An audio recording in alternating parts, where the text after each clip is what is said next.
প্রথমবারের মতো নির্মাতা রায়হান রাফির সঙ্গে জুটি বাঁধছেন অভিনেত্রী তানজিন তিশা।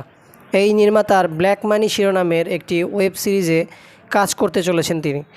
প্রযোজনা প্রতিষ্ঠান ওটিটি প্ল্যাটফর্ম বঙ্গর ব্যানারে তৈরি হবে এই ওয়েব সিরিজ, যেখানে নায়িকার চরিত্রে দেখা যেতে পারে ছোট পর্দার জনপ্রিয় তারকা তিশাকে। সূত্রের খবর, ইতোমধ্যেই নাকি একাধিক মিটিং সেরেছেন রাফি ও তিশা। মৌখিকভাবে প্রায় সব কিছুই চূড়ান্ত তাদের। 2-1 দিনের মধ্যে আনুষ্ঠানিক ঘোষণাও আসবে। যদিও রাফি বা তিশা দুজনের কেউই এখন পর্যন্ত বিষয়টি নিয়ে মুখ খোলেননি। এ প্রসঙ্গে বঙ্গের প্রধান কন্টেন্ট অফিসার মুশফিকুর রহমান মঞ্জু বলেন, ব্ল্যাক মানির শুটিং শুরু হবে দ্রুতই। আমরা অফিসিয়ালি সব কিছু জানাবো, তবে আপাতত শিল্পীর নাম বলতে চাচ্ছি না। জানা গেছে চলতি মাসের শেষ বা আগামী মাসের শুরুতে শুটিং শুরু হবে ব্ল্যাক মানির, যেখানে মুখ্য চরিত্রে দেখা যাবে তানজিন তিশাকে। শিগগিরই তিশার সঙ্গে বাকি শিল্পীদেরও নাম জানানো হবে।